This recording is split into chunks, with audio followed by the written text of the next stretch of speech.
සුහියා යස්ස දේහා නික්ඛමින්සු සුභා චබ්බන්න රංසියෝ නීල පීතා රත්ත සේතා මංජෙට්ඨා ච පභස්සරා තං ලෝකනාතං සුගතං ධම්මං ච ජින සේවිතං සංඝං නිරංගනං සෙට්ඨං නමාමි සිරසාදරං.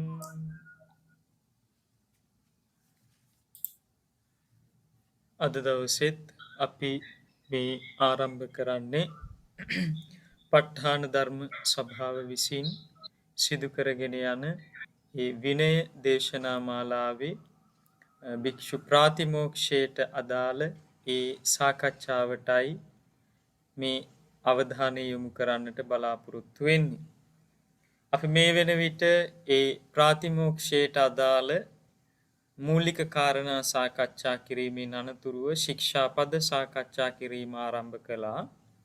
ඒ ශික්ෂාපද ආරම්භ කිරීමෙන් අපි ඒ ආරම්භි ගමන තුල අපි පරාජිකා සතර පරාජිකාවන් ගැන සාකච්ඡා කරලා ඒ පරාජිකා කොටස මේ වෙන විට නිම කරලා තියෙන්නේ. ඒකට අද දවසේ අපි ආරම්භ කරන්නේ පරාජිකා වලින් අනතුරුව යෙදෙන සංඝාදිශේෂ කියන ආපත්‍ති ස්කන්ධය ගැන. අපි පෙරත් සඳහන් කරලා තියෙනවා, පෙර සටහන් අපි ලබා දීලා තියෙනවා. ඒ අධ්‍යයනයන්ට පහසු වෙන විදිහට ශාස්ත්‍රීය කටයුතු වලට පහසු වෙන විදිහට කෙටි සටහන් අපි ලබා දීලා තියෙනවා. මේ සංඝාදින ශික්ෂාපදයේ බැරෑරුම්කම ගැන පරාජිකා වලින් අනතුරුව යෙදෙන ඉතා ප්‍රබල ගරුකාපත්තියක් හැටියට තමයි මේ සංඝාදිශේෂ ආපත්‍ති සලකනු ලබන්නේ. පරාජිකා ආපත්තියකින් භික්ෂුවකට නැවතත් නැගී සිටීමේ හැකියාවක් ලැබෙන්නේ නැහැ. මේ ජීවිතය තුළ පරාජිකාවට පත් වුණු කෙනෙකුට නැවතත් උපසම්පදාවකට පත් වෙන්නටවත් හැකියාවක් ලැබෙන්නේ නැහැ. නමුත් ගරුකාපත්ති හැටියට සැලකෙන මේ සංඝාදිශේෂ කියන ආපත්‍ති, මෙතන කතා කරන ආපත්‍ති 13ක් ගැන. මේ ආපත්‍ති 13න් කවර හෝ ආපත්‍යයකට පැමිණුණු භික්ෂුවකට මේ ගරුකාපත්ති හැටියට සැලකෙන මේ සංඝාදිශේෂ ආපත්‍තියේ නැගී සිටින්නට පුළුවන්. පිරිසිදු භාවය ලබන්නට පුළුවන්. ඒ නැගී සිටීමේ විනය කර්මයකින් අනතුරුව, ඒ කළ යුතු වතාවත් වලින් අනතුරුව නැවතත් ඒ සංඝාදිශේෂ ආපත්තියට පත්වුණු භික්ෂුව ප්‍රකෘති භික්ෂුවක් බවට පත් වෙනවා. එතකොට සංඝෝ ආදිම්හි චේව සේසේච ඉච්ඡේ තබ්බෝ අස්සාති සංඝාදිශේෂෝ කියලා සමන්තිපාසාදිකාව විනය අටුවාවේ මේ සංඝාදිශේෂ කියන පදය අර්ථ දක්වලා තියෙනවා. ඒ ආපත්‍යයකට පත්වුණු මුල ඉඳලම ආදිම්හි චේව සංඝයාගේ මැදිහත් වීමකින් යුතුව ඒ ඇවතින් නැගී සිටිය යුතු බැවින් ඒ ආපත්‍යයට සංඝාදිශේෂ ආපත්‍ය කියලා හඳුන්වනවා. තව විදිහකින් කියනවා නම් ඒ සංඝාදිශේෂ ආපත්‍යයකින් නැගී සිටිය යුතු පියවර තුනක් තියෙනවා. ඒ පියවර තුනෙහිදීම සංඝයා ඒට මැදිහත් වීමෙන් යුතුවයි ඒ කටයුත්ත ආපත්‍යයට පත්වුණු භික්ෂුවට සිදු කර ගැනීමට හැකියාව ලැබෙන්නේ. ඉතින් සංඝයාගේ සහභාගීත්වයෙන් පිරිසිදුභාවයට නැගී සිටින්නට පුළුවන් හැකියාව ඇති ආපත්‍ති සංඝාදිශේෂ ආපත්‍තියේ බවට පත් වෙනවා. අපි සංඝාදිශේෂ ආපත්‍යයකින් පිරිසිදු වෙන්නේ කොහොමද කියන කාරණාව ගැන සංඝාදිශේෂ ආපත්‍ති 13 සාකච්ඡා කිරීමෙන් අනතුරුව අපි සාකච්ඡා කරන්නට බලාපොරොත්තු වෙනවා. එහෙමනම් අද දවසේ අපි මුලින්ම පළවෙනි සංඝාදිශේෂ ආපත්‍තියට අවධානය යොමු කරමු. පළවෙනි සංඝාදිශේෂය ශික්ෂාපදය සංචේතනිකා සුක්ඛ විසට්ටි අඤ්ඤත්‍ර සුපිනන්තා සංඝාදිශේෂෝ. මෙතන සඳහන් වෙන්නේ සිහිනයකදී හැර අඤ්ඤන්ත සුපිනන්තා සිහිනයකදී හැර සංචේතනිකා දැන සුක්ඛ විසට්ටි දැන සිදු කරන ධාතු පිට කිරීම සංඝාදිශේෂෝ සංඝාදිශේෂාපත්තියකි.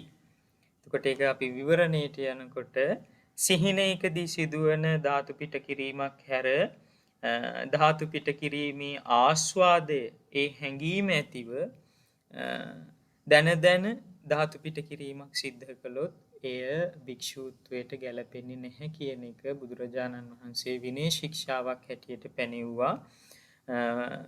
සෙය්‍යසක තෙරුන්ගේ ඒ ක්‍රියාකලාපේ හමුවේ. ඒ පළවෙනි සංඝාදිශේෂාපත්තිය සම්බන්ධ නිදාන කතාව කියවීම තුළින් ඔය ඇත්තන්ට ඒ කාරණාව අවබෝධ කරගන්න පුළුවන්.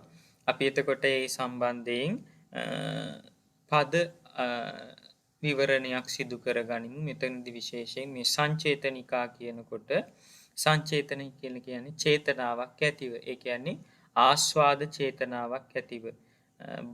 මේකේ ඒ ධාතු පිට කිරීම සම්බන්ධයෙන් ආස්වාදයක් බලාපොරොත්තුවෙන් යුතුව සිදු කරනවා නම් සංචේතනිකා කියන නමට ඒ අර්ථයට වැටෙනවා. සුඛ විසට්ටි කියලා කියන්නේ යම් කිසි උපක්‍රමයක් මගින් විශේෂිත උපක්‍රමයක් මගින් ඒ ධාතු පිට කිරීමක් සිද්ධ කිරීම කියන එකයි. එතකොට අඤ්ඤත්‍ර සුපිනන්තා කියලා කියන්නේ සිහින දැකීමකදී ඒ විදිහට ධාතු පිටවීමක් සිද්ධ වුණොත් එය සංඝාදිශේෂාපත්තියක් හැටියට ගණන් ගන්නේ නැහැ කියන එකයි මෙතන සඳහන් වෙන්නේ.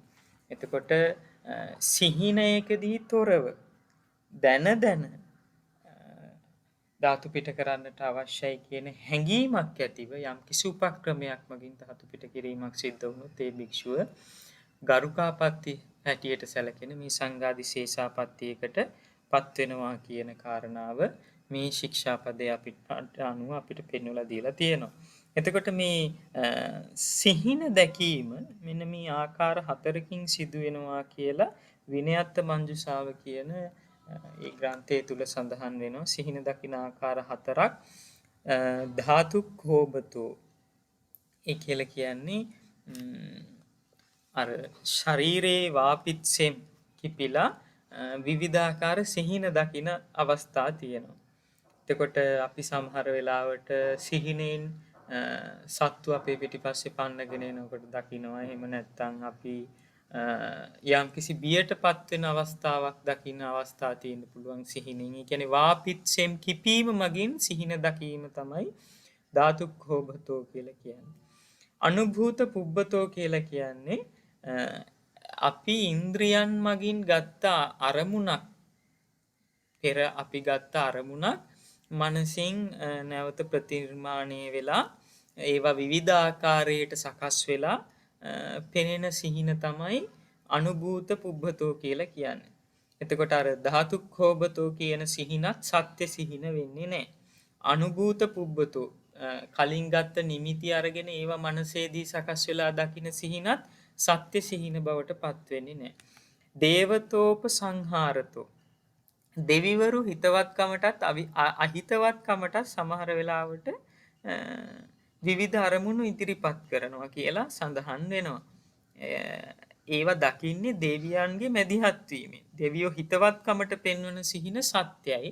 දෙවියන් විසින් අහිතවත්කමට පෙන්වන සිහින අසත්‍යයි කියලා ඒ විග්‍රහයන් තුල මේ දේවතෝප සංහාරතෝ කියන සිහින දකින ආකාරය විග්‍රහ කරන තැන්වල සඳහන් වෙනවා. එතකොට පුබ්බ නිමිත්තතෝ කියලා කියන්නේ මතු සිදුවෙන්න අනාගතයේදී සිදුවෙන්න පුළුවන් දේවල් තමාට පෙනෙනවා. ඒවා හොඳ ඒවා වෙන්නත් පුළුවන් නරක ඒවා වෙන්නත් පුළුවන්. ඔය දැන් සිහින පලාපල සමහරලාට කියන අවස්ථාවල ඒවා ගැන කතා කරන්නේ ඔන්න ඒ කාරණාව මත පදනම් දෙලා. එතකොට අපි දන්නවා අපේ මේ බෞද්ධ ඉතිහාසය තුලත් එහෙම සිහින දැකපු අවස්ථා තියෙනවා. කියන්නේ මහබෝසතාණන් වහන්සේ ඉපදෙන්න කලින් මහමායාව ඒ සිහිනයක් දුටුවා.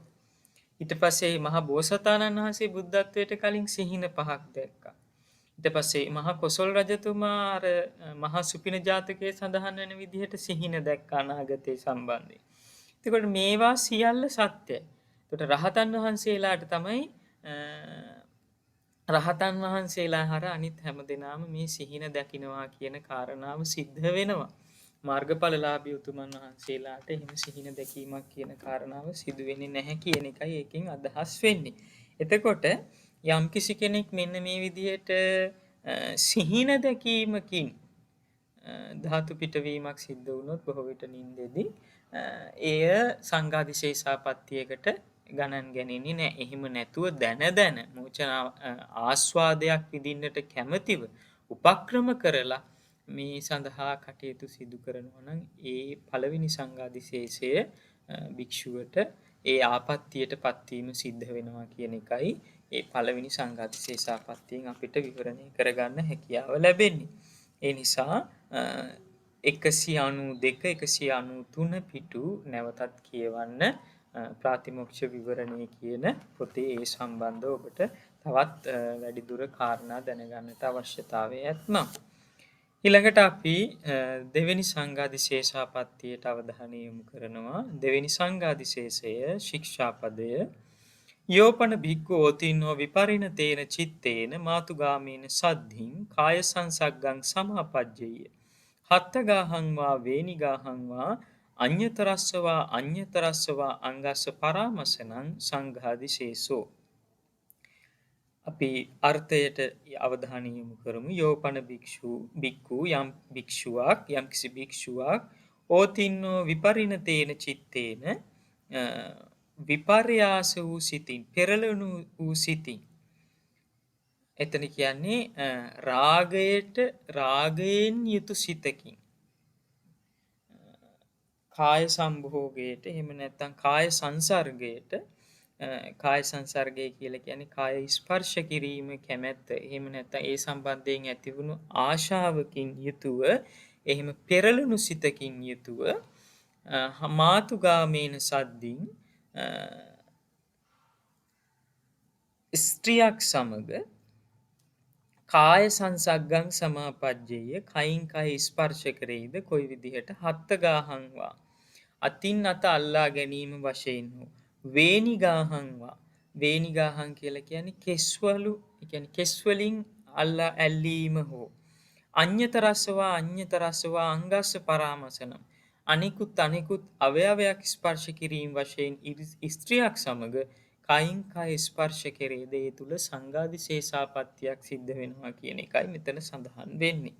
එතකොට යම්කිසි භික්ෂුවක් රාගයට පත්තුණු සිතින් එහෙම නැත්නම් ඒ විපර්යාසයට පත්තුණු සිතින් පෙරළුණු සිතින් අතින් අත ඇල්ලීම කෙහෙවලු ඇල්ලීම අනිකුත් අවයවයන් ස්පර්ශ කිරීම වශයෙන් ස්ත්‍රියක් සමග කායිකව කයින් කය ස්පර්ශයක් සිදු වෙනවද අන්නේ තුල සංඝාදිශේෂාපත්තියක් පනවනවා.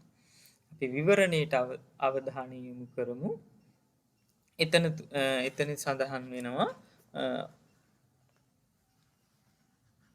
ස්ත්‍රියක් ස්පර්ශ කිරීමේ අදහසින් යටත් පිරිසෙන් එදවස උපන් ලැදැරියක් මාගමක් කියලා සඳහන් වෙන්නේ 194 පිටුවේ.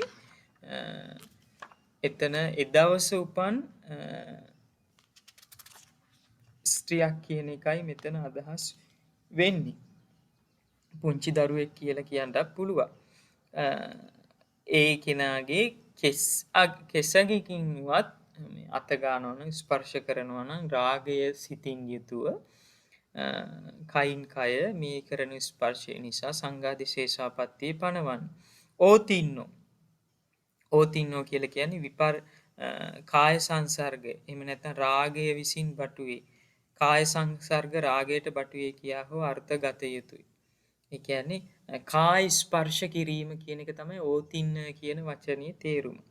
විපරිණතේන චිත්තේන කියන්නේ අන්‍ය වූ ස්වභාවයකට විපර්යාසයකට පත්වුණු සිතෙන්. ප්‍රකෘති සිතේ ස්වභාවය නෙමේ මෙතන කාය සංසර්ගය කාය ස්පර්ශය කිරන්නට අභිප්‍රාය ඇති රාගසිත කියන එකයි මෙතන විපර්යාසයට පත් වුණා කියලා කියන්නේ. සාමාන්‍ය සිත පෙරලෙනවා අර රාගසිතක් බවට සාමාන්‍ය සිත පෙරලෙනවා කියන එකයි මෙතන අදහස් වෙන්නේ. කායික ස්පර්ශයකට රාගසිතක් ඇති වෙනවා කියන එකයි මෙතන අදහස් වෙන්නේ. මාතුගාමීන කියලා කියන්නේ මෙතන අපි කලින් සඳහන් කළා එදවස උපන් ලදරියක් කියන එකත් සඳහන් වෙනවා. හැබැයි තිරිසන් යක්ෂ ප්‍රේත කියන කොටස් වලයි ස්ත්‍රීහින් මෙහිදී සැලකෙන්නේ නැහැ. මනුෂ්‍ය ස්ත්‍රියක්ම විය යුතුයි කියන එක සඳහන් වෙනවා මාතුගාම කියන පදයේ තුල.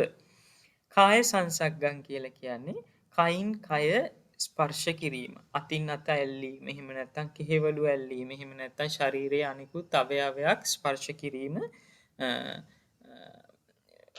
එතනදී කයින් කයම ස්පර්ශය වෙන්නට ඕනි.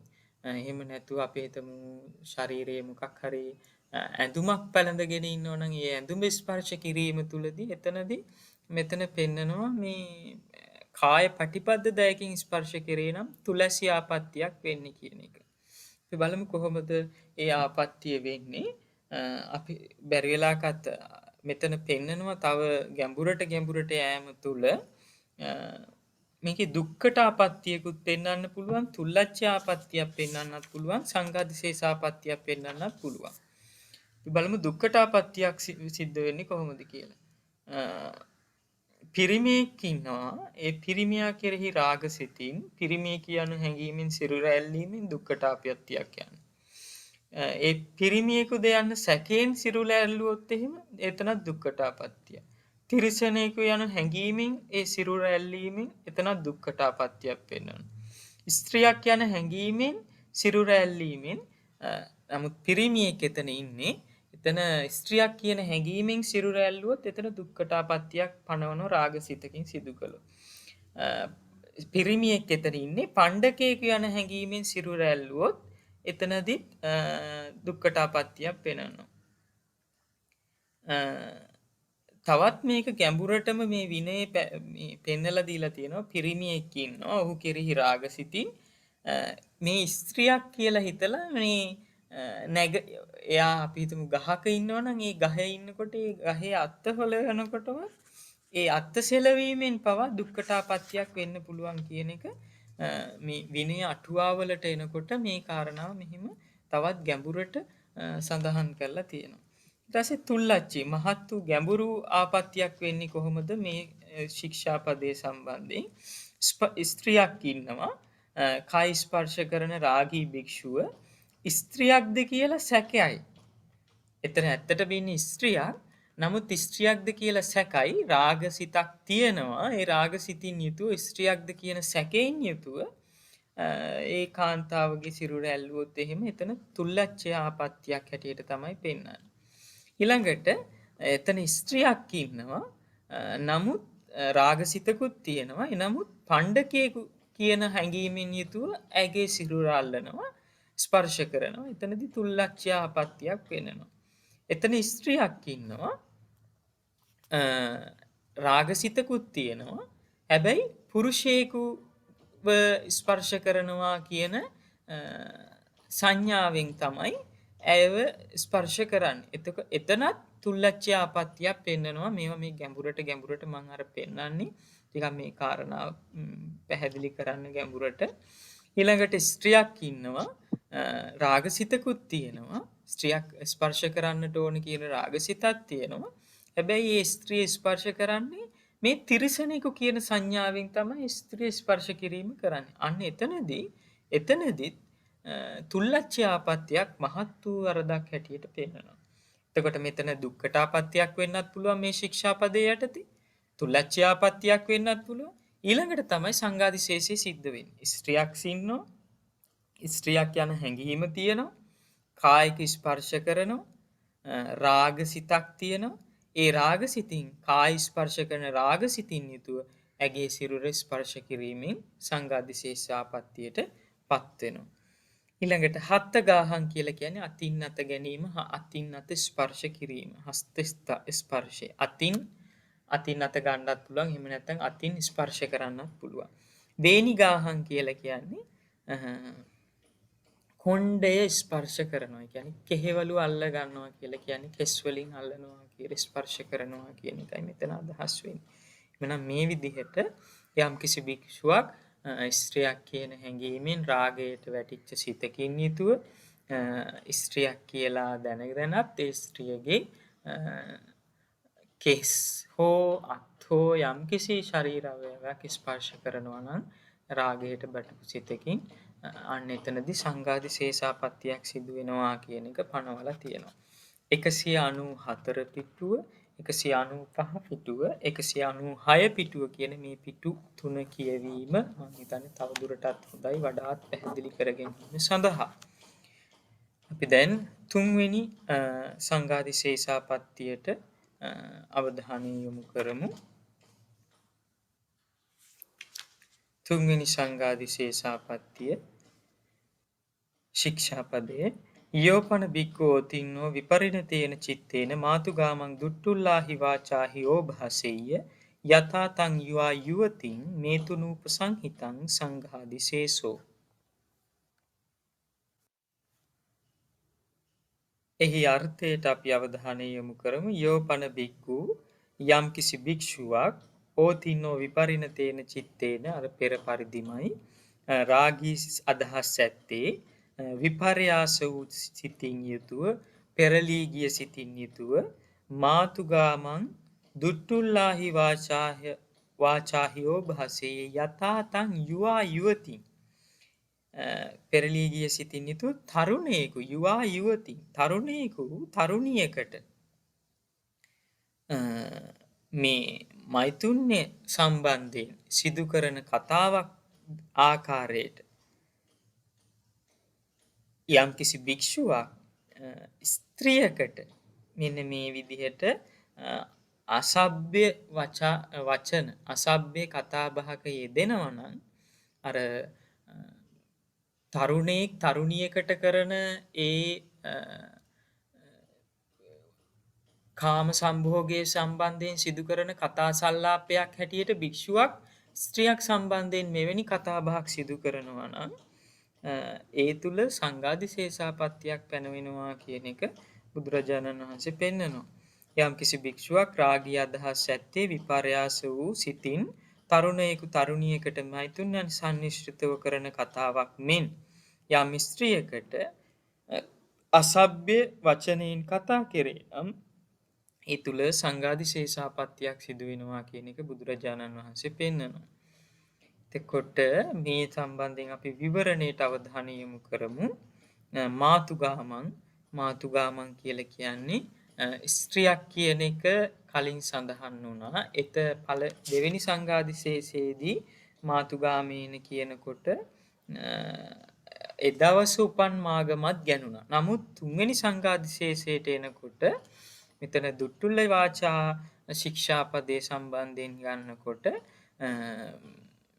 ලදරියක් සම්බන්ධ කරන්නට අපහසුයි. මොකද ලදරියකට අර ඒ අසභ්‍ය කියන වචන තේරෙන්නේ නැහැ, අවබෝධ වෙන්නේ නැහැ. ඒ වගේම තමයි වයසට ගියලා යම්කිසි දෙයක් තේරුම් ගන්න බැරි ප්‍රකෘති සිහියෙන් තොර ඉන්න ස්ත්‍රියකට වුණත් එහෙම නැත්නම් අපි කියමු බොහොම මානසික අවපාතයකින් පෙළෙන චිත්ත වික්ෂේපයකට ගියපු යම්කිසි කාන්තාවක් වුණත් ඒ කියන කාරණාව ඒ අසභ්‍ය කාරණාවන් තේරුම් ගන්න බැරි ස්වභාවයෙන් ඉන්නවනම් එතන මාතුගාම සංකල්පයට වැටෙන්නේ නැහැ. මාතුගාම සංකල්පයට වැටෙන්නේ මාතුගාම සංඥාවට වැටෙන්නේ සભ્યાසભ્ય හොඳ නරක වචන තීරණය කළ හැකි ස්ත්‍රියක් මෙහිදී මාතුගාම ශබ්දයෙන් ගැනී. වසමග පසමග වර්චස් මාර්ගයේ එහෙම නැත්නම් මල මාර්ගයේ මුත්‍ර මාර්ගයේ සම්බන්ධයෙන් සිදු කරන අසභ්‍ය වදන් කියන කාරණාව තමයි මේ සම්බන්ධයෙන් සිදු කරන අසභ්‍ය වදන් තේරුම් ගන්න පුළුවන් ස්ත්‍රියක් සම්බන්ධයෙන් තමයි මෙතන මාතුගාම කියන වචනේ යටතට ගැනෙන්නේ. ඊට පස්සේ දුට්ටුල්ල වාචාහි ඕභාසෙය්‍ය. දුට්ටුල්ල වචන කියලා කියන්නේ අර වච්ච මග්ග පස්ස මග්ග මෛතුන්‍ය ධර්ම කියන මේ සම්බන්ධයෙන් සිදු කරන කතා බහ වචන කිරීම පෙළඹවීම එහෙම නැත්නම් ආක්‍රෝෂ කිරීම. ඇත්තටම මේ දුට්ටුල්ල වාචාව සම්බන්ධයෙන් දුට්ටුල්ල වචනේ සම්බන්ධයෙන් ආකාර 9ක් පෙන්නනවා. ඒක ඔයත්න්ගේ පොතේ සඳහන් වෙන්නේ නැහැ. ඒ දුට්ටුල්ල වචනය සම්බන්ධයෙන් පෙන්වන ආකාර 9 තමයි වන්නං භනති. අපි කියමු ඒ වසමග පසමග සම්බන්ධයේ ಗುಣ ප්‍රකාශ කරනවා. ඒවා අසභ්‍ය වචන ශිෂ්ට සම්පන්න වෙන්නේ නැහැ. ඒවා සම්බන්ධයෙන් අනවශ්‍ය විදිහේ සිදු කරන ඒවා වර්ණනා කරනවා. අවන්නං භාසති. ඒවා ඒ මාර්ග සම්බන්ධයෙන් මේ අගුණ කියනවා.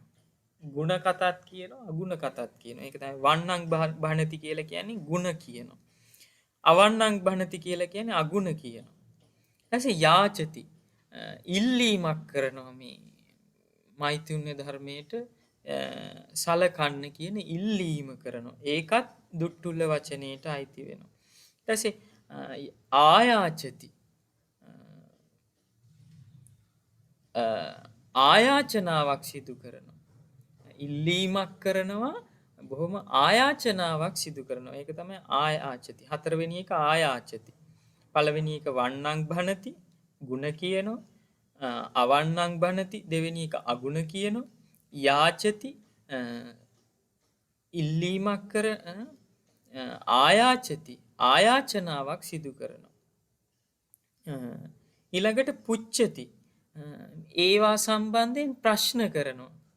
දිගට ඒ අසභ්‍ය ඒ කියන්නේ කතා නොකළ යුතු කාරණා සම්බන්ධයෙන් දිගට ප්‍රශ්න කරනවා. ඊළඟට තමයි පුච්චති පටිපුච්චති නැවත ප්‍රශ්න කරනවා. ඒ කියන්නේ අපි හිතමු ස්ත්‍රියක් පුරුෂයෙක් සමග කාය සම්භෝගයේ යෙදෙන්නේ කොහොමද කියන එක නැවත මේ සම්බන්ධයෙන් ප්‍රශ්න කර යනවා කියන එකයි මෙතන අදහස් වෙන්නේ පටිපුච්චති.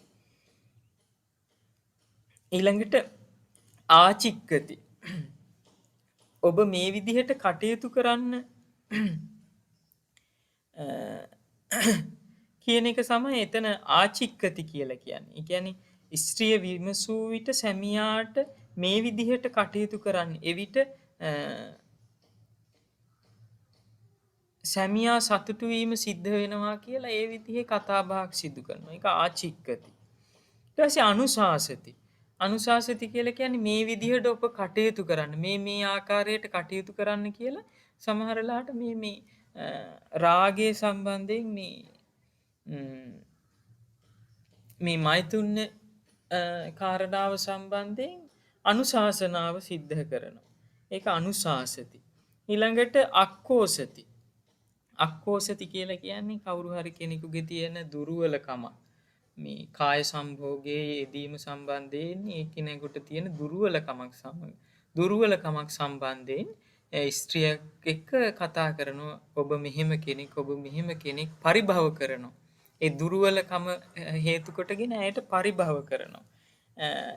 ඒ කාරණාව අක්කෝසති. එහෙමනම් ඔන්න ඔය කියන ආකාර 9 ඔස්සේ තමයි දුට්ටුල්ල වචනේ බෙදිලා යන්නේ. වන්නං බනති, අවන්නං බනති, ಗುಣ කියනවා, අගුණ කියනවා, යාචති ඉල්ලනවා, තමන්ගේ සුදුසු බව ප්‍රකාශ කරනවා, ආයාචති කියලා කියන්නේ ආයාචනා කරනවා, බොහොම යටහත්ව ඒ කාරණාව ඉල්ලා සිටිනවා, පුච්චති ඒ කාරණාවන් සම්බන්ධයෙන් ප්‍රශ්න කරනවා, පටිපුච්චති කියලා කියන්නේ නැවත ඒවා සම්බන්ධව සාකච්ඡා කරනවා, ගැඹුරට කතා බහ කරනවා. ආචික්කති කියලා කියන්නේ දන්වනවා මෙන්න මේ විදිහට කටයුතු කරන්න කියලා. ඊළඟට අනුශාසති කියලා කියන්නේ ඒ මෛතුනේ සම්බන්ධයෙන් අනුශාසනා සිදු කරනවා. ඔබ මේ විදිහට කටයුතු කරන්න කියන්නේ. අක්කෝසති කියලා කියන්නේ ඒ සම්බන්ධයෙන් අඩුපාඩු තියෙනවා නම් ඒ අඩුපාඩු සම්බන්ධයෙන් බැනවදිනවා. නමුත් ඒ තුලින් අර මෛතුන සම්නිශ්‍රිත කතා බහකට තමයි ඒ තුල ඒ බැනීම තුලත් අවකාශයේ සැලසීලා තියෙන්නේ. ඔන්න ඔය කියන ආකාර 9ට තමයි දුට්ටුල්ල වචනේ කියන එක ගැනෙන්නේ. ඊළඟට ඕභාවසෙය්‍ය වාචාහි ඕභාසෙය්‍ය කියලා කියන්නේ අවභාෂණය කරනවා, අසභ්‍ය වචන ප්‍රකාශ කරනවා. කුමක් සම්බන්ධවද? ස්ත්‍රීන්ගේ ඒ මාතෘත්වයේ සම්බන්ධව එහෙම නැත්නම් වර්චස් මාර්ගයේ පසාව මාර්ගයේ සම්බන්ධයෙන් කරනු ලබන වර්ණනය හෝ අවර්ණනය තමයි එතන ඕභාසෙය්‍ය ඕභාවසෙය්‍ය කියන පදයෙන් සඳහන් වෙන්නේ. කොට 196 197 198 පිටු නැවත කියවලා ඒ සම්බන්ධයෙන් යම්කිසි අදහසක් ගන්න තුන්වෙනි ශික්ෂාපදයේ සම්බන්ධයෙන්. ඊළඟට අපි අවධානය යොමු කරනවා හතරවෙනි ශික්ෂාපදයේ සම්බන්ධයෙන්.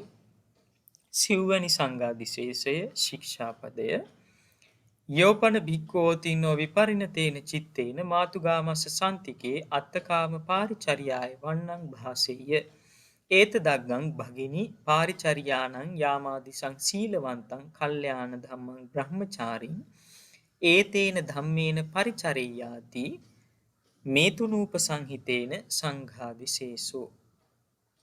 එහි අර්ථයට අපි අවධානය යොමු කරමු. යෝපන භික්ඛු යම්කිසි භික්ෂුවක් කෝතින්නෝ විපරිණතේන චිත්තේන රාගී අදහස් ඇත්තේ විපර්යාස වූ සිතින් මාතුගාමස්ස සන්තිකේ මාගමක් හමුවෙහි ස්ත්‍රියක් හමුවෙහි අත්තකාම පාරිචර්යාය වන්නං භාසති ඒත දග්ගං භගිනී භගිනී කියලා කියන්නේ නැගණිය පාරිචර්යාන යා මාදිසං සීලවන්තං කල්යාණ ධම්මං බ්‍රහ්මචාරින් ඒතේන ධම්මේන පරිචරෙය්‍යාති මේ තුනුපසංහිතේන සංඝාදිශේෂෝ. භගිනි නැගණියනි යා මාදිසං සීලවන්තං සිල්වත් වූ කල්යාණ ධම්මං යහපත් ගුණ දහම් ඇති බ්‍රහ්මචාරින් බඹසරෙහි යෙදුණු යා මා වැන්නෙකුට මේ තුනුපසංහිතේන මෛතුන්‍ය සේවනයෙන් පරිචරෙය්‍යාති උවටන් කෙරේ නම් ඒත දග්ගං ඒ උපස්ථානයේම උසස් වේ යැයි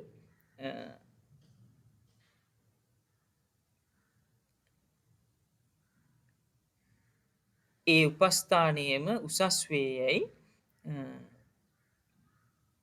අත්තකාම පාරිචර්යාය වන්නං භාසෙය්‍ය. තමා හා මෙවුන් දන් සෙවීමෙහි ගුණ පවසන්නේද සංඝාදිශේෂෝ. ඒ තුල සංඝාදිශේෂයක් සිද්ධ වෙනවා කියන එකයි මේ තුල පෙන්වලා දෙන්නේ. යම්කිසි භික්ෂුවක් රාගී අදහස් ඇත්තේ විපර්යාස වූ සිතින් මාගමක් හමුවෙහි භගිනී නැගණියනි සීලවන්තං සිල්වත් වූ කල්යාණ ධම්මං ගුණ දහම් ඇති බ්‍රහ්මචාරින් බඹසරෙහි යෙදුණු යාමාදිසං මාවැන්නෙකුට මේතුනූපසංහිතේන මෛතුන්‍ය සේවනයෙන්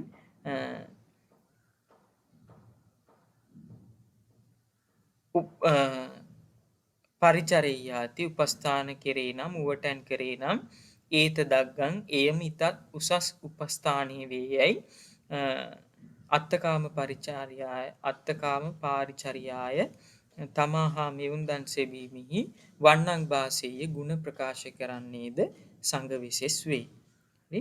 එතකොට ඔන්න මේ විදිහට සිව්වෙනි ශික්ෂාපදය තමන්ට මෛතුන්‍යයෙන් උපස්ථාන කරන්න කියලා යම්කිසි භික්ෂුවක් ප්‍රකාශ කරනවා නම් තමන් සිල්වත් තමන් ගුණවත් බ්‍රහ්මචාරී තමන්ට මේ විදිහට උපස්ථානයක් කරන්න ඒ උපස්ථානය තමයි උසස්ම උපස්ථානය කියලා කවුරු හරි භික්ෂුවක් ප්‍රකාශ කරනවා නම් ඒ වෙලාවේදී අපි කලින් සඳහන් කළා එතන මාතුගාම කියලා කියන්නේ කවුද කියන එක. එතන දුට්ටුල වාචාහේ අර්ථය ගන්නකොට අපි මාතුගාම සඳහන් කරපු ආකාරයටම තමයි මෙතනදිත් මාතුගාමාව ස්ත්‍රියව සම්බන්ධයෙන් අපිට හිතන්නට වෙන්නේ. එතකොට මෙන්න මේ විදිහට ඒ ඉල්ලීම සිදු කරනවා නම් ඒ තුල සංඝාදිශේෂාපත්තියක් පනවනවා කියන එක භාග්‍යතුන් වහන්සේ පෙන්නලා දෙනවා. එතකොට අපි බලමු මේ සම්බන්ධයෙන් සිදු කරගත යුතු විවරණය. අත්තකාම පාරිචර්යාය මෙවුන් දම් සේවනයෙන් තමාහට උවටන් කිරීම අත්තකාම පාරිචර්යා නමි. වචනයෙන් හෝ යම්කිසි හස්ත්‍ර මුද්‍රාවකින් හෝ තමන්ට ඒ උපස්ථානය සිදු කරන්න කියලා යම්කිසි භික්ෂුවක් අඟවනවා නම් අන්නේ ඒ ඇඟවීම තුළ ඒ භික්ෂුවට සංඝාදිශේෂාපත්තියක් පනවනවා කියන එක බුදුරජාණන් වහන්සේ පෙන්වලා දෙනවා.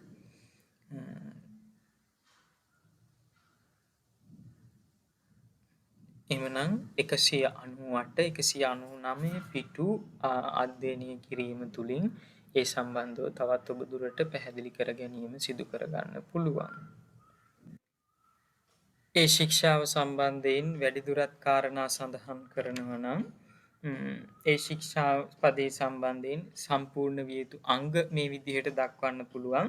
මිනිස් ස්ත්‍රියක් වෙන්නට ඕනේ, ස්ත්‍රියක් යන හැඟීම තමා තුළ තියෙන්නට ඕනේ. භික්ෂුව මෛතුන සංග්‍රහ රාගයෙන් යුක්තව ඉන්න ඕනේ. ඒ වගේ මේ භික්ෂුව රාගයෙන් මෛතුන සංග්‍රහයේ ಗುಣ කියන්නට ඕනේ. ඒ ස්ත්‍රිය ඒ කෙනෙහිම ඒ කියන දේ වටහා ගැනීම කියන කාරණාව සිද්ධ වෙන්නට ඕනේ. මෙන්න මේ අංග පහ සම්පූර්ණ වුණොත් ඒ තුල සංඝාදිශේෂය වෙන්න පුළුවන් කියන එක විනය අටුවාචාරීන් වහන්සේලාගේ විවරණ තුල සඳහන් වෙනවා. එතකොට ওই විදිහට තමයි හතරවෙනි සංඝාදිශේෂාපත්තිය සම්බන්ධයෙන් විවරණය සිදු වෙන්නේ. පස්වෙනි සංඝාදිශේෂාපත්තියට අවධානය යොමු කරනවා. ඊළඟට අපි අවධානය යොමු කරන්නේ පස්වෙනි සංඝාදිශේෂාපත්තිය සම්බන්ධයෙන්. පස්වෙනි සංඝාදිශේෂාපත්තිය ශික්ෂාපදය යෝපන බික්කු සංචරිත්තං සමාපජ්ජෙය්‍ය ඉත්‍යාවා පුරිසමතින් පුරිසස්සවා ඉත්තිමතින් ජායත්තනේවා ජාරත්තනේවා අන්තමසෝ තං කනිකායපි සංඝාදිශේෂෝ.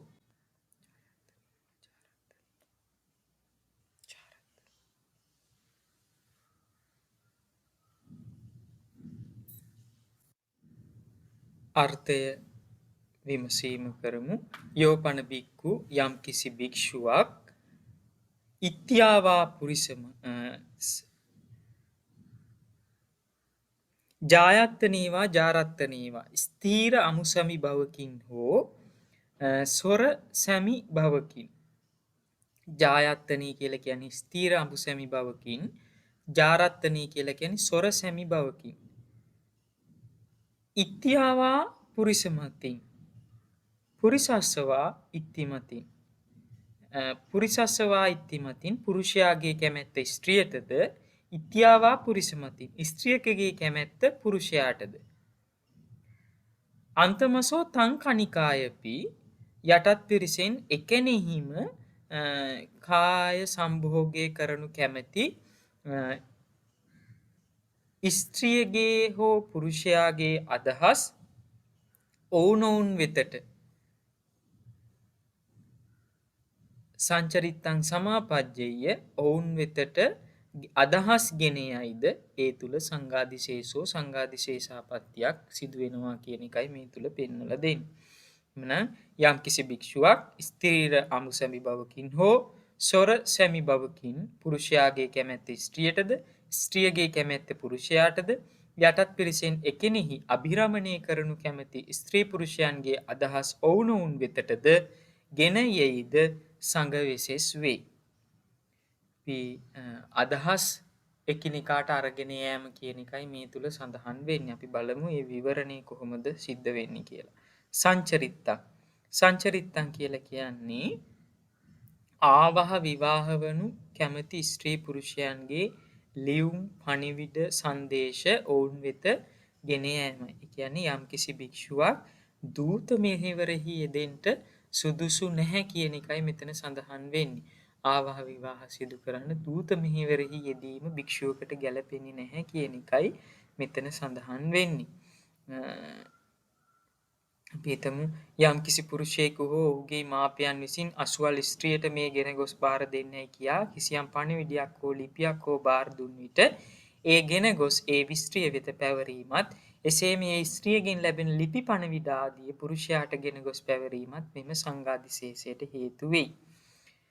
එමනම් ස්ත්‍රියකගේ අදහස් පුරුෂයෙකුටත් පුරුෂයෙකුගේ අදහස් ස්ත්‍රියකටත් ගෙන යෑමේ දූත මෙහෙවරෙහි භික්ෂුව යෙදෙනවා නම් යටත් පිරිසෙන් අභිරමණය කර එවෙලෙම අභිරමණය කරන්න කැමති දෙදෙනෙක් සම්බන්ධයෙන් ඔවුනොවුන්ගේ අදහස් පවා ගෙනියනවා නම් ඒ තුල සංඝාදිශේෂාපත්තියක් සිද්ධ වෙනවා. ඒ දූත මෙහෙවර තුල කියන එක බුදුරජාණන් වහන්සේ පෙන්නලා තියෙනවා.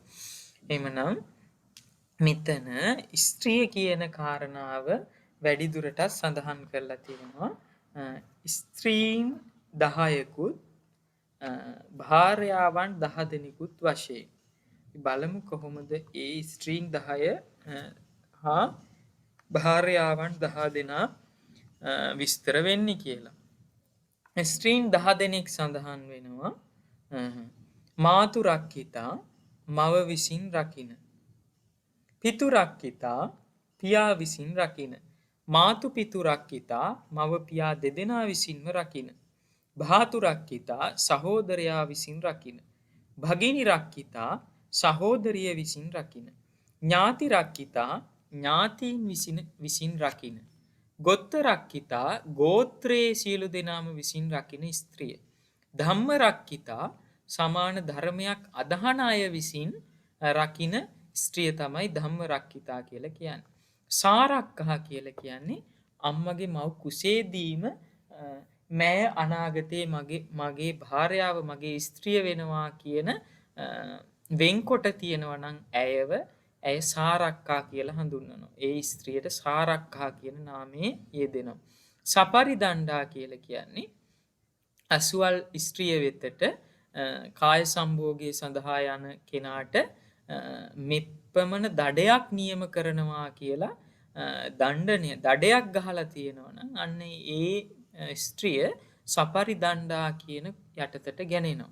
එතකොට මෙන්න මේ කියන කාරණා 10න් යුතු කෙනා දස ස්ත්‍රීන් හැටියට පෙන්වා දෙනවා. ඊළඟට භාර්යාවන් 10 දෙනෙකුත් පෙන්නලා තියෙනවා.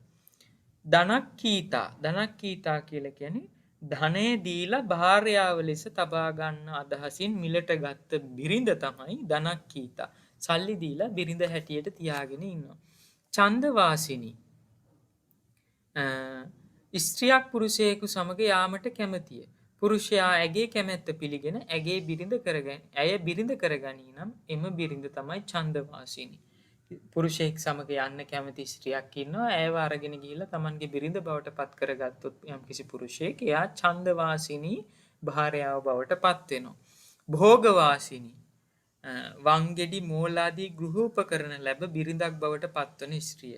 ඒ කියන්නේ සමහර වෙලාවට අර වරප්‍රසාද හම්බෙලා භාර්යාවක් බවට පත් කරගන්න ස්ත්‍රිය තමයි භෝගවාසිනී. පටවාසනී මේවා මේ එකල තිබිච්ච චාරිත්‍ර ධර්ම විය යුතුයි සඳහන් විය යුතුයි. ඇඳුමක් ලැබීමෙන් බිරිඳ බවට යන දිලිඳු ස්ත්‍රිය. ඒ කියන්නේ ඒ කාලේ තිබිච්ච කුල සිරිතක් තියෙන්න ඇති. සමහරලාට ඇඳුමක් දුන්නොත් මේ ඇඳුම ලබන කාන්තාව ඒ පුරුෂයාගේ ස්ත්‍රිය බවට පත් වෙනවා කියන අදහස තමයි මෙතන සඳහන් වෙන්නේ. ඇඳුමක් ලැබීමෙන් බිරිඳ බවට පත් වෙන ස්ත්‍රිය තමයි පටවාසිනී කියලා කියන්නේ. ඕදපත්තකිනී කියලා කියන්නේ මේ ජලයමෙන් වෙන් නොවී වසන්නයි දිය බඳුනක ස්ත්‍රී පුරුෂ දෙදෙනාගේ අත දමා බිරිඳ බවට පත් කළ ස්ත්‍රිය. ඒ දැන් අද කාලේ අර අතපැන්වත් අද කාලේ ඔය පැන් කෙන්ඩියකින් අර වතුර වත් කරනවා කියලා චාරිත්‍රයක් මම හිතන්නේ සිදු වෙනවා. අන්න ඒ වගේ එකල තිබිච්ච මේ සම්ප්‍රදායක් ගැනයි මෙතන කතා කරන්නේ. මේ ඕදපත්තකිනී කියලා කියන්නේ ස්ත්‍රියගේත් පුරුෂයාගේත් අත් දෙක ජල භාජනයකට දාලා මේ ජලය වගේ වෙන්වෙන් එපා ඔබ දෙදෙනා කියලා ඒ දෙදෙනාව නියත ස්ත්‍රී අඹුසැමියන් බවට පත් කරනකොට අන්න එතන ඕදපත්තකිනී කියලා කියන්නේ ඒ චාරිත්‍ර ධර්මයේ ඔස්සේ බිරිඳක් බවට පත් වුණු ස්ත්‍රිය. ඕභත චුම්භටා කියලා කියන්නේ දර ආදී හිස තබාගෙන අදින ස්ත්‍රියකගේ හිස මත තබන රෙදි කඩ ඉවත් කරවා බිරිඳ බවට පත් කරගත් ස්ත්‍රිය. ඒ කාලේ තිබිච්ච කුලසිරිත වෙන්නේ නැති දර ආදී හිසේ තබාගෙන අදින ස්ත්‍රියකගේ ඒ හිස මත තියෙන රෙදි කඩ ඉවත් කරවලා ඇයව බිරිඳක් බවට පත් කරගන්න කෙනා තමයි පත් කරගන්නවා. එසේ පත් කරගත් ස්ත්‍රිය තමයි ඕභත චුම්බටා කියන දස භාර්යාවන්ගෙන් එක්කෙනෙක් බවට පත් වෙන්නේ. දාසකම් කරමින්ම දාසියක් ලෙසම ඉඳමින් බිරිඳක් ලෙසද ක්‍රියා කරන කෙනා තමයි දාසී භාර්යාව හැටියට සඳහන් කරන්නේ. කම්මකාරී බිරිඳ බවට පත් කරගන්නවා. කුලියට ගෙදර වැඩ කරන ස්ත්‍රිය තමයි බිරිඳ වුණත් කුලියට ගෙදර වැඩ කරනවා නම් ඒක කම්මකාරී භාර්යාවක්. දජාහටා සේනාවත් සමග ගිහිල්ලා බලෙන්ම අරගෙන ආපු ස්ත්‍රිය තමයි දජාහටා කියලා කියන්නේ. බලෙන් අරගෙන ආපු ස්ත්‍රිය සේනාව සමග ගිහිල්ලා තමයි ඒ බලෙන් ස්ත්‍රියව අරගෙන ඇවිල්ලා තියෙන්නේ. මුහුත්තිකා කියලා කියන්නේ යම් පුරුෂයෙක් යම් ස්ත්‍රියක් ටික වේලාවකට Tamanගේ බිරිඳක් බවට පත් කරගන්නවා. බොහෝ විට මේක වෛශ්‍යාවන් කියන ගණයට තමයි අදහස් වෙන්නේ මුහුත්තිකා කියලා කියන්නේ. මොහොතකට භාර්යාවක් බවට පත් කරගන්නවා. එහෙමනම් ඔන්න ඔය කියන දස භාර්යාවනුත් දස ස්ත්‍රීනුත් කියන කාරණාව තමයි මෙතන මේ ඉත්තියා කියන ගණයට වැටෙන්නේ. එතකොට ඊළඟට ඒ කාරණාව සම්බන්ධයෙන් කතා කරනකොට එතන සඳහන් වෙනවා පුරිස මතින් ඉත්ති මතින් කියන වචන දෙක. පුරිස මතින් කියලා කියන්නේ පුරුෂයාගේ කැමැත්ත, අදහස. අසුවල් තැනට පැමිණෙන අසුවල් තැනදී සූදානම් වෙන්න කියලා ස්ත්‍රියට පැවසිය යුතු පුරුෂයාගේ අදහස. කියන්නේ පුරුෂයාගේ හිතේ තියෙන අදහස ස්ත්‍රිය වෙතට කියාගත යුතු පුරුෂයාගේ හිතේ තියෙන අදහස තමයි මෙතන පුරිස මතින් කියලා කියන්නේ. ඉත්ති මතින් කියලා කියන්නේ ස්ත්‍රියගේ හිතේ තියෙන පුරුෂයාට මේ බව දැන්විය යුතුයි කියලා. අන්න එහෙමනම් ස්ත්‍රියකගේ හිතේ තියෙන පුරුෂයාට දැන්විය යුතු අදහස තමයි ඉත්ති මතින් කියලා කියන්නේ. ජායත්තනී කියලා කියන්නේ ස්ථීර අඹුසැඹි භාවය. කියන්නේ ස්ථීර වශයෙන් ආවහ විවාහ වීම තමයි ජායත්තනේවා කියලා කියන්නේ. ජාරත්තනේවා කියලා කියන්නේ සොර අඹුසැමි බව. එහෙමනම් ස්ත්‍රීර අඹුසැමි බවට හෝ සොර අඹුසැමි බවට එහෙමත් නැත්නම් තංකනිකායපි. එකෙනෙහිම පමණක් අඹුසැමි වශයෙන් සිටිනු කැමැත්තවුන්ගේ. ස්ථීර වශයෙන් අඹුසැමි භාවයට එහෙම නැත්නම් සොර අඹුසැමි භාවයට එහෙම නැත්නම් එකෙනෙහිම මොහොතකට අඹුසැමියන් වශයෙන් සිටිනු කැමැත්තවුන්ගේ. මෙන්න මේ කියන තුන් ගොල්ලගේ පණිවිඩ ස්ත්‍රියගේ පණිවිඩේ පුරුෂයාටත් පුරුෂයාගේ අදහස ස්ත්‍රියටත් ගෙන එන දූත මෙහෙවර යම්කිසි භික්ෂුවක් සිදු කළොත් එකෙනීම ඒ භික්ෂුව සංඝාදිශේෂාපත්තියකට පත් වෙනවා කියන එක බුදුරජාණන් වහන්සේ මෙතනදී සඳහන් වෙනවා. සඳහන් කරලා තියෙනවා.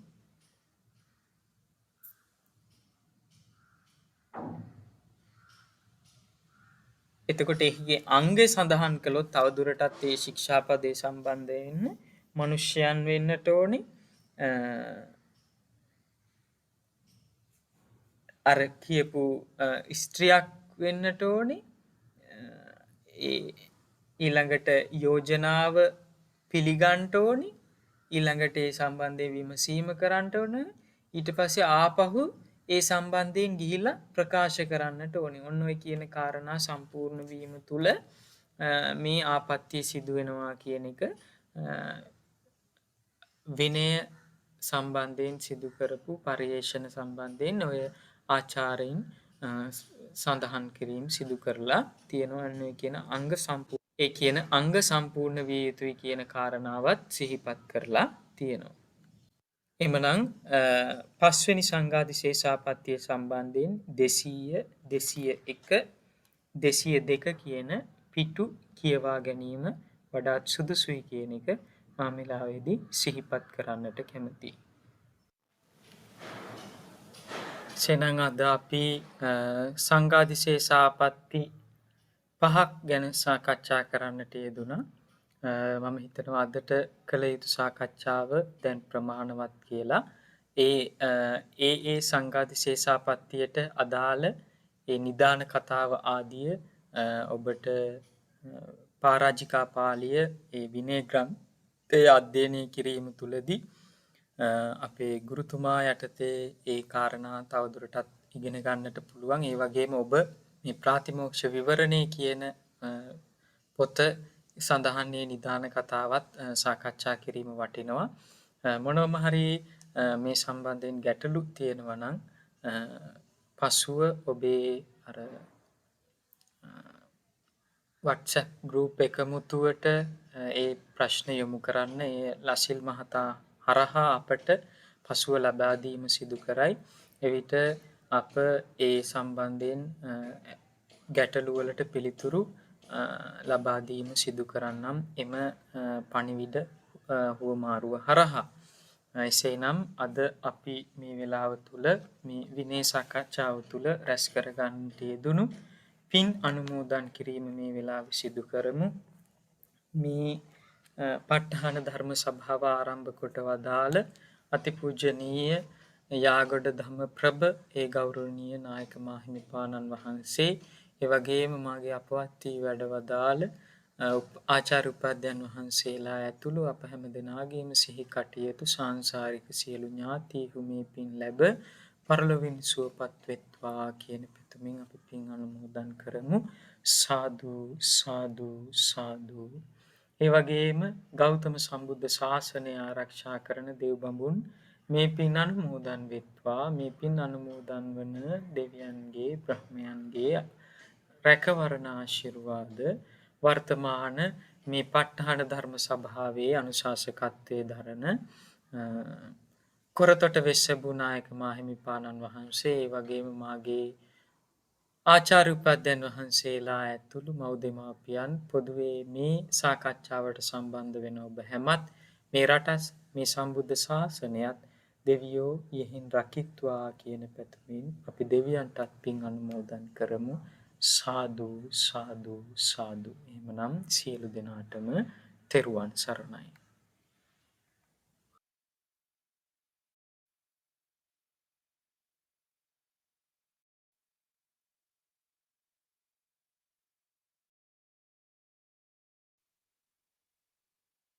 අපි තෙරුවන් සරණයි. අපි පුණ්‍යානුමෝදනා කරමු පූජනීය පිටිපන ශාස්ත්‍ර ස්වාමින් වහන්සේට තව තවත් ධර්මඥානය වැඩි දියුණු වේවා. උන්වහන්සේගේ ශාසන ජීවිතය හොඳින්ම ගත කර ඒ පුණ්‍ය මේ කුසල ශක්තියත් උන්වහන්සේට පාරමිතා ශක්තියක් වේවා කියලා. එහෙනම් සියලු දෙනාම සහභාගී වීම සම්බන්ධයෙන් පුණ්‍යානුමෝදනා කරමින් අපි අදට දහම් පන්ති අවසන් කරනවා. සියලු දෙනාටම තෙරුවන් සරණයි. තෙරුවන් සරණයි. තෙරුවන් සරණයි. තෙරුවන් සරණයි. තෙරුවන් සරණයි. තෙරුවන් සරණයි බොහොම පිං. තෙරුවන් සරණයි. තමාත් මේ තෙරුවන් සරණයි.